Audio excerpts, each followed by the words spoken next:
Esse é um tema recorrente. Fazem 508 anos que a igreja comemora a reforma do século XVI. E todos os anos a história é a mesma. A história de Lutero não mudou. Continua sendo a mesma história. Os dados são os mesmos. As informações são as mesmas. Agora precisamos tirar dessas informações tão repetidas lições que justifiquem a nossa reunião nessa noite, como reunião de outras igrejas que vão se reunir ainda esse mês de outubro, para comemorar a mesma data que nós estamos comemorando aqui. O que será que Deus quer nos ensinar nesta noite? Vamos abrir a Bíblia, que é a base de tudo que nós ensinamos. Nós não pregamos, nós não ensinamos, nós não falamos, senão com base na palavra inerrante, infalível e morredora de Deus. Então, Romanos capítulo 1. Lembrando que 3 pessoas muito importantes na história da igreja foram salvas em Cristo lendo essa epístola. Agostinho, Lutero e o padre Aníbal Pereira Reis. Todos eles foram proibidos, assim dizer, de ler essa epístola, mas todos foram confrontados por Deus através do escrito de Paulo e foram assim convertidos. Romanos 1.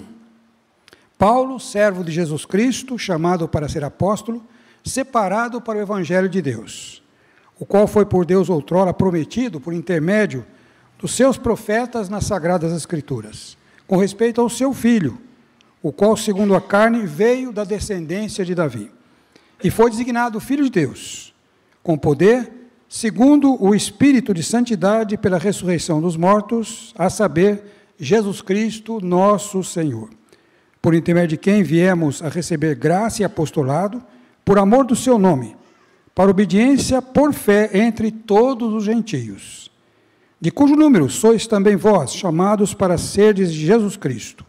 A todos os amados de Deus que estáis em Roma, chamados para serdes santos, graça a vós outros e paz, da parte de Deus, nosso Pai, e do Senhor Jesus Cristo.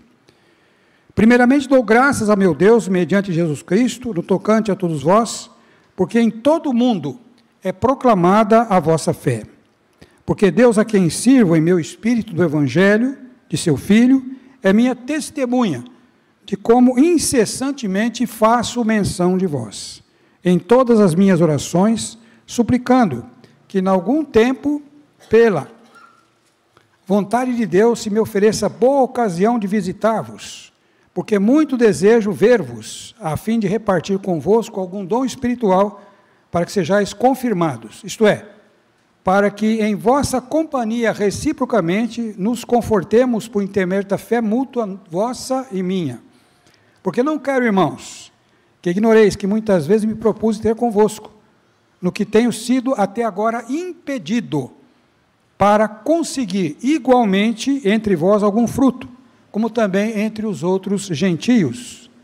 Pois sou devedor tanto a gregos como a bárbaros, tanto a sábios como a ignorantes. Por isso, quanto está em mim, estou pronto a anunciar o Evangelho também a vós outros em Roma. Pois não me envergonho do Evangelho de Cristo, do Evangelho, porque é o poder de Deus para a salvação de todo aquele que crê, primeiro do judeu e também do grego. Visto que a justiça de Deus se revela no Evangelho, de fé em fé, como está escrito, o justo viverá por fé. A ira de Deus se revela do céu contra toda impiedade e perversão dos homens, que detêm a verdade pela injustiça. Porquanto o que de Deus se pode conhecer é manifesto entre eles, porque Deus lhes manifestou. Porque os atributos invisíveis de Deus, tanto o seu eterno poder, como também a sua própria divindade, claramente se reconhecem desde o princípio do mundo, sendo percebido por meio das coisas que foram criadas. Tais homens são, por isso, indesculpáveis. Porquanto, tendo conhecimento de Deus, não o glorificaram como Deus, nem lhe deram graças. Antes se tornaram nulos em seus próprios raciocínios, obscurecendo-se-lhes o coração insensato. Inculcando-se por sábios, tornaram-se loucos. E mudaram a glória de Deus incorruptível, em semelhança da imagem de homem corruptível, bem como de aves, quadrúpedes e répteis. Por isso, Deus entregou tais homens à imundícia, pela concupiscência do seu próprio coração, para desonrar o seu corpo entre si. Pois eles mudaram a verdade de Deus em mentira, adorando e servindo a criatura em lugar do Criador, o qual é bendito eternamente. Amém.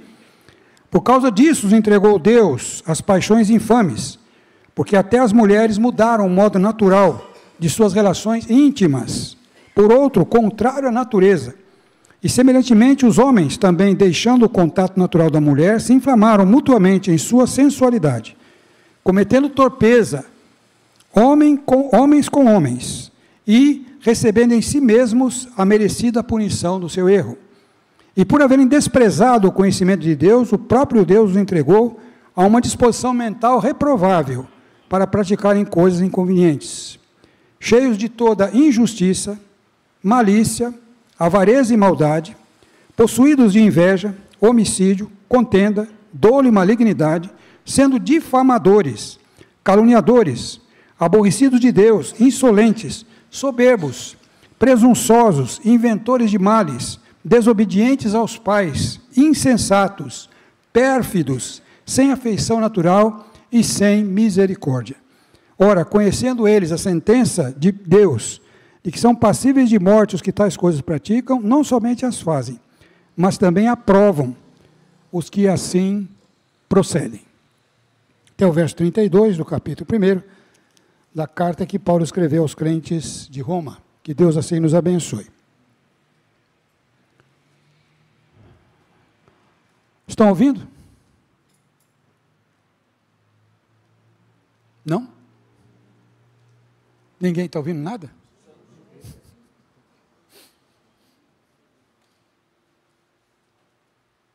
Há uns 2.000 quilômetros mais ou menos daqui, numa cidade chamada Piranhas, em Alagoas, hoje é um dia de festa. Sábado, todo sábado, há uma função. A cidade de Piranhas fica na beira do Rio São Francisco. Minha filha trabalhou lá há alguns anos e a gente sempre ia e vai de vez em quando ainda para Piranhas. E hoje a função, e todo sábado a função, homenageia Lampião. Ele invadiu a cidade com seu bando, matou 35 pessoas, entre eles uma senhora grávida, e até hoje, sábado, 25 de outubro de 2025, a função homenageia Lampião. O som do barulho dos tiros, das escopetas, as danças de homens fantasiados de cangaceiros, e depois baile, bebida, etc. E a praça de Piranhas fica toda tomada e quase toda a cidade ouve o barulho. E todo mundo sabe o que é. Dali de Piranhas saiu a volante que invadiu o lugar onde Lampião estava e matou Lampião, Maria Bonita e alguns outros líderes do cangaço. Mas ninguém se lembra disso. Se você for no museu de Piranhas, você vai ver lá o nome das pessoas que participaram desse confronto. Mas lá na praça, hoje, ninguém se lembra, não. Todos se lembram de Lampião. É o que está escrito aqui por Paulo. Paulo escreveu esse texto em 57 depois de Cristo, e até hoje as coisas continuam assim.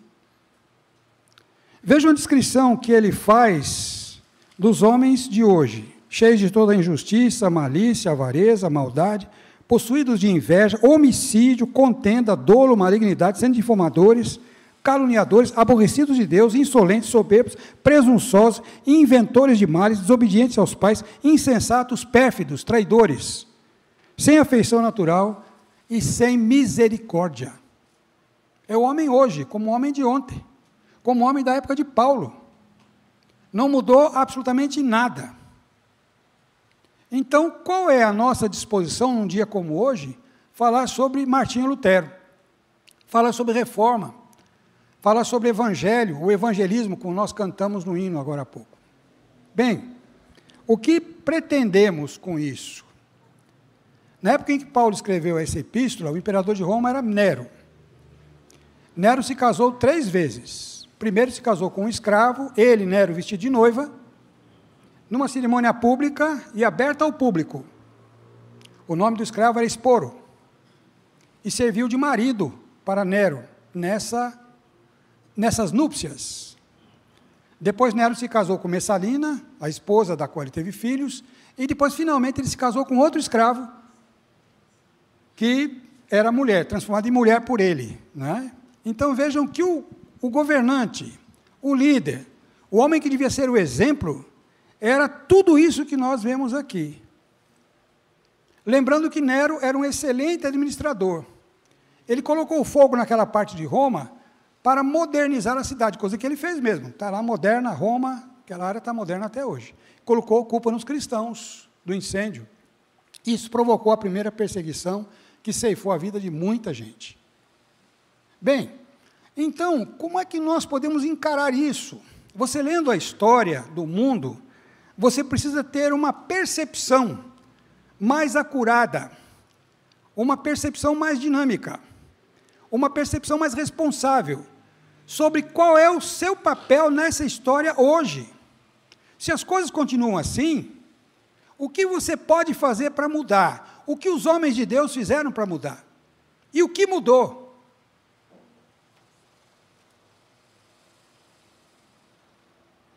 A leitura da epístola, como eu disse, já provocou a conversão de Agostinho, Lutero e Aníbal Pereira Reis. E o que aconteceu com eles? O mesmo com Lutero. O que incomodava Lutero quando ele foi para o mosteiro? Pecado.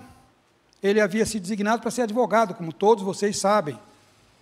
Mas numa experiência traumática, a morte de um amigo durante uma tempestade, mudou a cabeça de Lutero, o coração dele, e ele foi para o mosteiro. E lá a Bíblia, que seria o livro-texto, nosso seminário, a Bíblia é o livro-texto. Mas lá no mosteiro onde Lutero estava, a Bíblia estava na biblioteca acorrentada, porque os monges não podiam levá-la para o quarto, tinham que ler lá, onde ela estava presa. E lá Lutero começou a ler Romanos. E percebeu que a sua atitude em relação aos seus pecados era uma atitude errada. Porque a flagelação do corpo não perdoa pecado. E Lutero fazia isso. Ele dormia no chão frio, ele não comia, não bebia, se confessava todos os dias. Staupitz era um monge confessor de Lutero. Cada monge tinha um confessor. Staupitz era o de Lutero. Todos os dias, Lutero chamava o monge e confessava pecado. E o monge perguntava para ele, qual pecado você cometeu? Eu não sei, devo ter cometido algum. Não sei exatamente, mas devo ter cometido algum. Então, vou confessar. Isso incomodou muito. Até que ele foi para Roma, fazer uma visita lá. Essas informações todos vocês sabem, né? Lá em Roma, o que incomodou Lutero foram as missas. Enquanto ele rezava uma, os padres lá rezavam 8. Rapidinho, né? Tudo rapidinho. Ele ficou incomodado. Peraí, mas que missa é essa que eles estão fazendo aí? Resolveu, então, fazer uma penitência, subir a escada da igreja de São Pedro de joelhos. No meio da escada, com os joelhos já bem machucados, se lembrou desse versículo de Abacuque, o justo viverá por sua fé. Vejam, irmãos, Paulo emprega a palavra fé só no primeiro capítulo de Romanos, no verso 5, no verso 8, no verso 12 e no verso 17. 3 vezes, né? Visto que a justiça de Deus se revela do evangelho de fé em fé, como está escrito, o justo viverá por fé, segundo Abacuque 2,4. Então, o tema é justificação, que só pode ser pela fé. Você não se justifica por nenhum ato que você possa fazer. Quando você dá o dízimo, você acha que está fazendo grande coisa, né? Dando 10% do que você ganha, seja qual for a quantia. Não, só está cumprindo a sua obrigação. Quando você ora, você está só cumprindo a obrigação. Quando você lê a Bíblia, aí sim, você está adquirindo fé. A fé vem pelo ouvir e o ouvir pela palavra de Deus. O que me incomoda é ouvir a seguinte oração: dá-me fé. Dá-me fé. E você percebe que na hora da leitura da Bíblia, muitas pessoas não estão prestando atenção naquilo que está sendo lido. Qual é o meio? Qual o recurso? Qual o caminho através do qual Deus dá fé? Pela palavra, pela leitura da palavra. por acreditar naquilo que está escrito. Então, o que converteu Lutero não foi a sua disposição física, não foi o seu conhecimento de teologia ou de filosofia, mas o que converteu Lutero foi fé produzida pela leitura da palavra de Deus. Não há outro caminho a seguir, não há outra responsabilidade, senão nós não vamos mudar a nossa vida. Precisamos mudá-la? Claro, precisamos, devemos mudar a nossa vida. E por quê? Para o nosso próprio benefício. Lutero foi grandemente abençoado por Deus, porque se tornou um crente no Senhor Jesus Cristo. Claro, depois Calvino, etc., vieram outros homens, pastores, teólogos, que nos ajudaram a entender melhor. Por isso a nossa posição hoje não é da igreja luterana. Mas ele foi aquele que podemos chamar de gatilho, para que tudo que veio depois acontecesse. Alguém precisava tomar iniciativa e ele tomou. Então, o que nos resta a fazer? Provar que o evangelho que nós anunciamos, o evangelho que nós proclamamos, o evangelho que nós ensinamos, é a mensagem de fé tanto para judeus quanto para os gentios. Todos nós somos salvos em Cristo. Cláudio, imperador romano entre 41 e 54, expulsou os judeus de Roma, porque havia uma confusão grande na cidade, provocada pela discussão em torno de um nome, Cresto. Os historiadores Suetônio, Tácito e Plínio registraram esses problemas, essas dificuldades, e o nome que estava causando esse tumulto. Por quê? Porque os judeus não aceitavam que aquele Cristo devia ser pregado, devia ser anunciado. Não aceitavam que havia uma transformação em Cristo, que ele encerrou tudo aquilo que estava prometido no Antigo Testamento. Como hoje. Quantas igrejas nós temos? Já contou? Quantos templos, quantos lugares onde se diz pregar o nome do Senhor Jesus Cristo? Já contou? Eu tenho um conhecido lá em Feira de Santana, ele é um policial, e ele fundou a igreja dele, uma igreja para ele, né? E toda vez que a gente encontra, ele pergunta negócio de placa. Ele é incomodado por esse negócio de placa de igreja. Aí um dia, conversando com ele, eu perguntei, escuta, na sua igreja, a igreja que você criou para você, não tem uma placa? Tem. Então, qual é o seu problema com a minha placa? A minha igreja tem uma placa, Igreja Presbiteriana Conservadora. E a sua? A Igreja de Deus. Não é uma placa? Mas o propósito dele não é bem pregar o evangelho, o propósito dele é aparecer como os demais líderes religiosos dos nossos dias. Porque de teologia, realmente, de Bíblia, ele não entende nada. Ele é um policial eficiente, policial civil eficiente, mas, como pregador, não é não.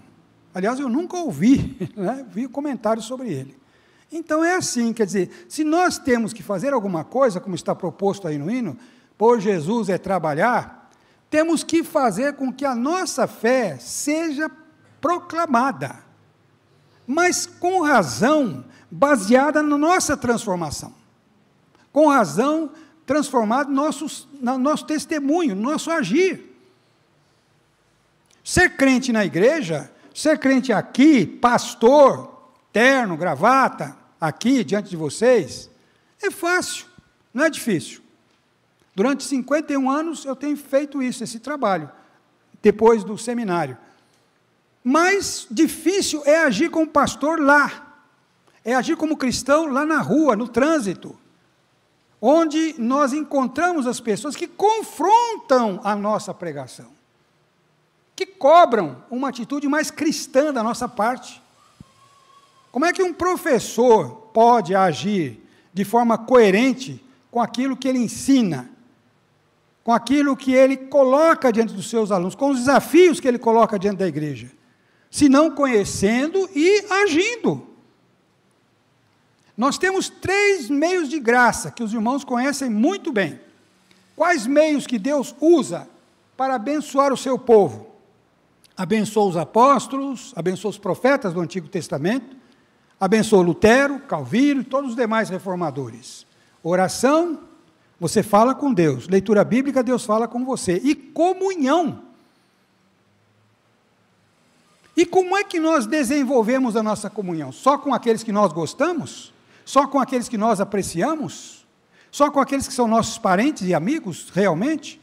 Ou com todas as pessoas? Com todas as pessoas. Se você já frequentou um presídio, você sabe que lá não existe comunhão, existe interesse. Aquele que traz a melhor mercadoria, aquele que leva semanalmente a melhor mercadoria, é o mais respeitado. Então, mamãe levava para o conhecido uma cesta toda quarta-feira. Ele era um homem extremamente respeitado no presídio, porque quarta-feira eles tinham tudo, café, leite, bolacha, pão, tudo, doce. Então, ele era um homem muito respeitado no presídio em função disso. Agora, se ele deixava de dar, então aí havia perseguição. Agora, vamos analisar o seguinte, nós estamos fora dos presídios, nós não estamos lá dentro, né? Acredito que aqui ninguém já participou disso, a não ser em visitas, etc. Mas a situação é a mesma. Se você oferece alguma coisa, você é bem-quisto. Se você não oferece, você é mal-quisto. Pense no lugar que você trabalha, na fábrica, no escritório, na empresa onde você trabalha. Todos respeitam você por ser cristão ou por ser um bom funcionário. Todos respeitam você quando você quer implantar, se você pode, as regras do cristianismo dentro do seu lugar de trabalho. Nem os patrões são respeitados por isso. Então, Lutero foi convertido pela graça de Deus, e o incômodo produzido pelo pecado fez com que ele aceitasse Cristo como seu salvador pessoal e lutasse por isso. Foi ameaçado de morte, como vocês sabem, mas morreu numa cama, né? Graças a Deus. E deixou um legado que estamos comemorando hoje. Então, diante de nós está a palavra de Deus. Vejam, visto que a justiça de Deus se revela no Evangelho, de fé em fé, como está escrito, o justo viverá por fé. Precisamos de salvação? Você algum dia pensou nisso? De que Jesus Cristo salvou você? Já falei isso muitas vezes, né? Meu filho, quando era pequeno, aprendendo a andar num velotrol, e aí numa segunda-feira, a mãe dele estava lavando roupa, e ele no corredor da casa, andando para lá e para cá com aquele velotrol, de repente ele parou perto da mãe e perguntou assim, mamãe, Jesus Cristo quer me salvar de quê, hein? Eu ouvi a pergunta, estava no escritório, eu ouvi. Aí a mãe, eu falei, bem não, responda você. A pergunta foi dirigida à mamãe, eu sou o papai, né? Aí a gente parou o trabalho lá, desligou a máquina e tal, sentou lá com ele e explicou de que Jesus Cristo queria salvá-lo. Então, o que tocou o coração dele? O que mexeu com ele? Certamente foi a mesma coisa que mexeu com Lutero. Peraí, eu não sou santo, eu cometo pecados, como é que eu vou resolver isso? Eu preciso resolver, porque eu acredito em Deus, eu tenho um Deus que vai me julgar um dia, então eu preciso resolver essa questão comigo mesmo. Não é com mamãe, papai, titio, etc. Eu preciso resolver isso comigo mesmo. Então, vejam, a indulgência proposta por Tetzel no tempo de Lutero salvava almas? Diz Tetzel o seguinte, ele pregava assim que a moeda cair no fundo do cofre, fizer barulho, a alma pela qual você comprou a indulgência sai do inferno e vai para o céu imediatamente. Isso não é possível de modo nenhum, nós sabemos disso, quem lê a Bíblia sabe. Agora, se a leitura da Bíblia não faz parte do cotidiano da pessoa, se o entender da Bíblia não faz parte da sua ação, as pessoas acreditam. E compravam indulgência. Já foi em Roma, na Praça São Pedro? Tudo aquilo lá foi construído assim, com indulgências, com venda de indulgências. E hoje vende-se o quê? Saúde, não é isso? Cura de enfermidades, que não são, na realidade, curadas, porque o curado acaba morrendo mesmo. E a proporção em que essa mensagem cresce é a proporção em que o Evangelho é desmerecido. Porque as pessoas são conhecidas também como cristãos ou evangélicos, não é? Quando alguém que não me conhece pergunta qual é a minha religião, eu digo, eu sou cristão. O nome evangélico perdeu completamente o seu valor em nosso meio em função disso. Porque todo mundo, ou quase todo mundo, é evangélico, mas não prega o evangelho. Então, meus irmãos, que proporção nós temos em nossa vida daquilo que nós precisamos ter para sustentarmos a nossa posição? Precisamos estudar? Precisamos. Devemos estudar? Devemos. Então, se há um conflito espiritual no coração, a única forma de resolver esse conflito definitivamente é dizendo: eu aceito Jesus como meu Salvador pessoal. Entendo que os meus pecados foram cravados lá na cruz. Cristo ressuscitou, está vivo nos céus, sentado à destra de Deus, intercedendo por mim. Quando você for a Jerusalém, vá ao Calvário. Do Calvário dá para você ver a entrada do túmulo de Jesus. Da entrada do túmulo de Jesus dá para você ver claramente o Calvário.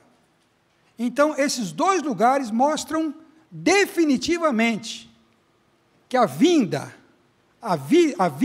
e a vida de Cristo aqui nesse mundo definiram a nossa salvação eterna. Não é importante? Não é muito bom? Não é extraordinário saber disso? O que devemos nós aos homens? Devemos a verdade através de uma vida que exponha isso de uma forma bem clara. Não é uniforme, não é camiseta, não é compromisso com uma igreja, mas é a vida em si, a vida com o vizinho.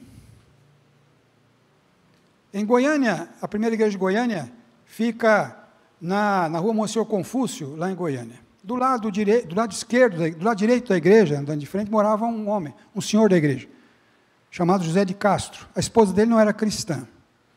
Um dia ela me procurou, perguntou se eu podia falar com ela. Posso, dona Alice? Posso sim, dona Alice. A gente marca uma hora e a gente conversa. Eu imaginei que fosse alguma coisa sobre fé, né, porque o marido era cristão e tal.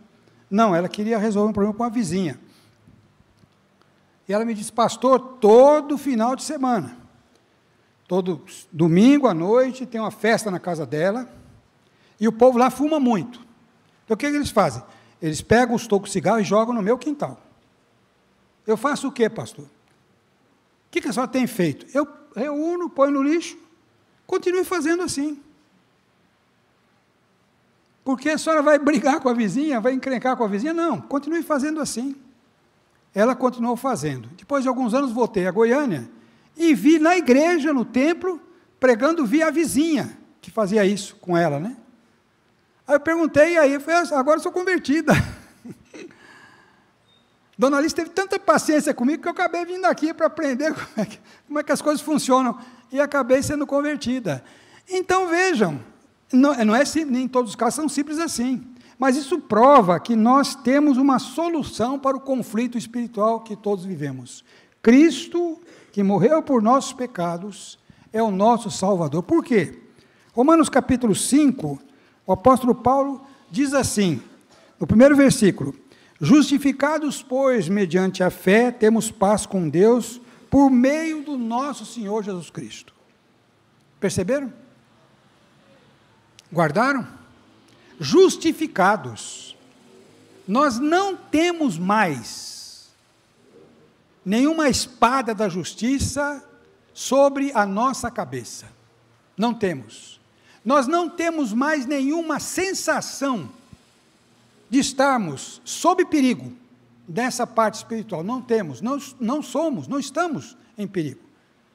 Se Cristo vier agora, se os céus se romperem, e Cristo vier agora, os crentes serão salvos, com certeza absoluta. Todos os que professaram a fé, todos os que acreditaram que Cristo é o seu Salvador pessoal, serão salvos, irão imediatamente para o céu. A Igreja Católica inventou várias coisas, uma delas é o purgatório. E se você já leu alguma coisa sobre o purgatório, produzido por um padre, sabe que eles ensinam que o purgatório não é um lugar.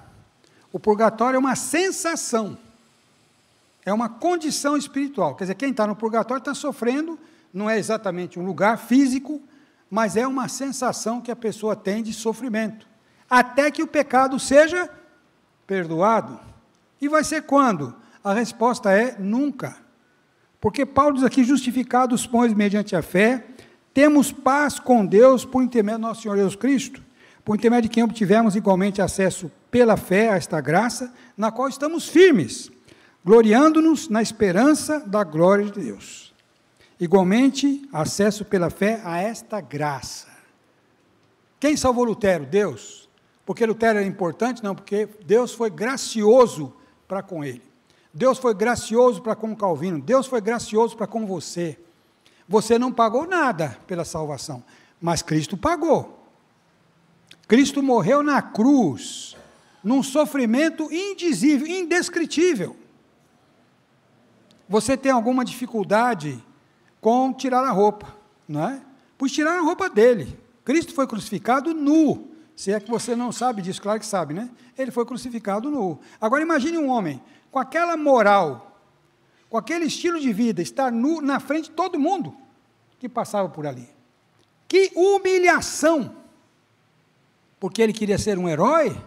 Porque ele queria ser reconhecido? Não, por amor a nós todos. Então, meus irmãos, meus caros irmãos, meus queridos irmãos, vamos lembrar aquilo que o Senhor Jesus Cristo sempre disse, que Ele estava pronto, preparado para realizar sempre a vontade de Deus na vida dele. Ele nunca quis suplantar, discutir, nunca quis comparar aquilo que Deus queria fazer através dele. Pelo contrário, ele estava pronto e preparado para se humilhar da forma como se humilhou. Vejam, verso 4 de João 17. Eu te glorifiquei na terra, consumando a obra que me confiaste a fazer. Que nós definimos o louvor. Cantamos aqui, eu vou dizer para os irmãos que é uma experiência maravilhosa poder ensaiar e cantar. Sempre gostei, desde 12, 13 anos na igreja, cantando em corais, etc., sempre gostei disso. Não sou lá a melhor voz, né, mas gosto de cantar. Como a Lígia falou hoje, né, gosto de cantar, eu também gosto de cantar. Agora, não é isso que é glorificar a Deus, não é isso que é glorificar a Deus. Na definição de Jesus, não. Vou repetir, verso 4. Eu te glorifiquei na terra, consumando a obra que me confiaste para fazer. Então, glorificar a Deus é isso aqui. É fazer aquilo que Deus mandou fazer. E o que é que Ele mandou fazer? Jesus Cristo disse aos seus discípulos, ide por todo mundo e pregar o Evangelho a toda criatura. Todos precisam do Evangelho. Todos. Todos carecem do Evangelho. E sempre há fruto quando a pregação do Evangelho é feita. Quando a pregação do Evangelho é apresentada. Quando ela encontra guarida, lugar no coração dos necessitados. Não tem diferença, não. Eu trabalhei muito tempo, e ainda trabalho no Nordeste, em algumas ocasiões, né? E conheço muita gente lá, como conheço muita gente em Minas Gerais, etc., os lugares pelos quais eu passei, Mato Grosso e tal, e entendo assim, que procuro viver, e devo viver, é minha obrigação viver, para que o Evangelho seja anunciado, porque isso significa ser cristão, meus irmãos. Não é só o ir à igreja, mas eu vou à igreja todos os domingos. Na escola dominical, o meu nome na minha classe está sempre com P de presente. Ótimo, é só a sua obrigação, não é mais do que isso. Agora, a sua função nesse mundo é evangelizar através da sua vida. A pergunta, por que você vai à igreja?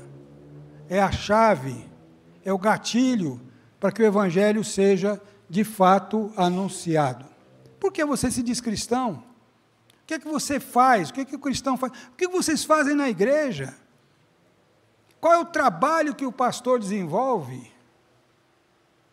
Filho de pastor sempre tem uma dificuldade, né? Nas escolas. Estão aqui os pastores, sabem disso. E a pergunta é feita, o que seu pai faz? E a resposta, meu pai é pastor. E o que o pastor faz?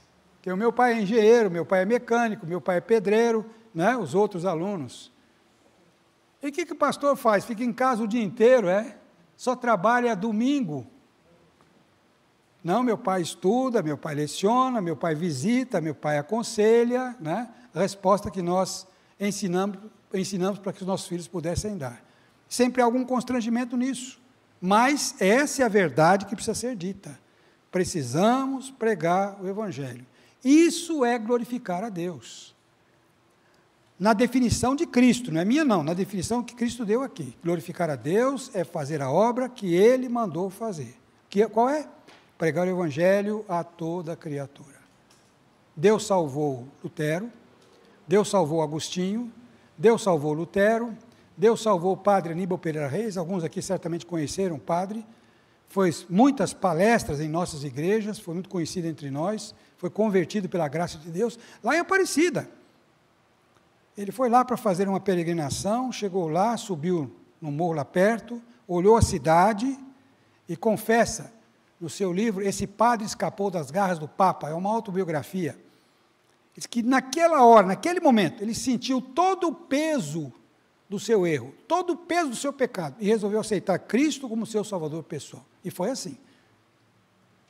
A Igreja Batista de Santos, a primeira Igreja Batista de Santos, ele entrou lá com batina. Todo mundo assustou, imagine, né? Alguém entra na igreja de batina. E lá na igreja estava o professor que o evangelizou pela primeira vez quando ele tinha 13 anos de idade. Ele entrou na igreja, o pastor anunciou, estamos aqui vendo o padre convertido, ele vai agora tirar a batina para provar a sua conversão. E foi assim feito. Ficou na história da igreja lá esse ato. E se tornou um servo de Deus, viajou o Brasil todo pregando o evangelho, anunciando a salvação que há em Cristo Jesus, como Lutero, como Agostinho e outros tantos que assim foram convertidos. Bem, o justo viverá por sua fé. Por que nós pregamos?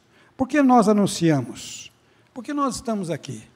Porque nós temos fé, porque nós proclamamos a fé que há em Cristo Jesus, porque nós entendemos, aceitamos e definimos a fé de acordo com aquilo que está escrito lá em Hebreus capítulo 11. Ora, a fé, percebam, é a certeza de coisas que se esperam, a convicção de fatos que não se veem. Certeza do que se espera e fatos que nós não podemos ver. Vamos continuar?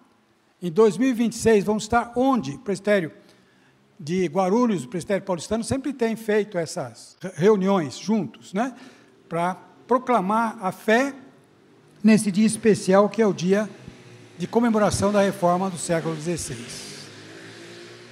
Para concluir, reformados e sempre reformando, sempre, porque isso exige estudo constante da palavra de Deus, estudo constante da palavra de Deus, não dos influenciadores que estão por aí, não dos famosos pregadores que estão por aí, não dos que juntam pessoas na internet só por interesse financeiro, não, por aqueles que querem realmente anunciar a salvação que há em Cristo Jesus.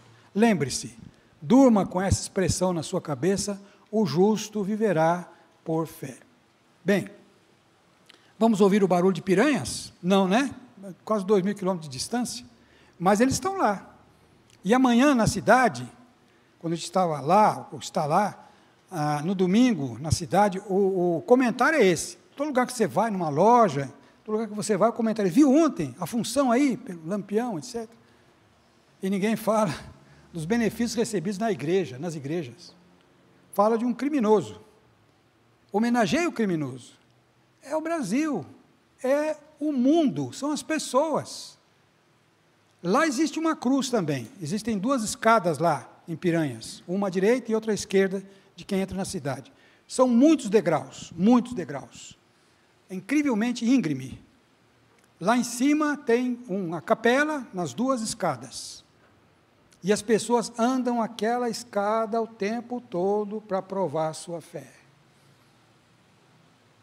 Aí um dia eu falei para o meu genro: como é que a gente vai para lá? Subir essa escada eu não vou não. Ele falou: vamos de carro. Demos a volta, tem um restaurante em cima também, né? E fomos no restaurante pela estrada, né? Mas as pessoas vão a pé, para provar que tem fé. E para provar a nossa fé, nós precisamos viver o Evangelho, pregar o Evangelho e fazer com que as pessoas também acreditem que nós temos certeza da salvação que há em Cristo Jesus. Para que todos esses defeitos, todos esses problemas relatados por Paulo aqui em Romanos, sejam vencidos em nossas vidas. disposição mental reprovável, coisas inconvenientes, cheios de toda injustiça, malícia, avareza e maldade, possuídos de inveja, homicídio, contenda, dolo e malignidade, sendo difamadores, caluniadores, aborrecidos de Deus, insolentes, soberbos, presunçosos, inventores de males, desobedientes aos pais, insensatos, pérfidos ou traidores, sem afeição natural e sem misericórdia. Temos misericórdia. Vamos anunciar as verdades de Cristo, a salvação que há em Cristo, àqueles que ainda não o conhecem, de forma verdadeira, de forma autoritária, ou autorizada pelo nosso testemunho. Que Deus assim nos abençoe. Amém.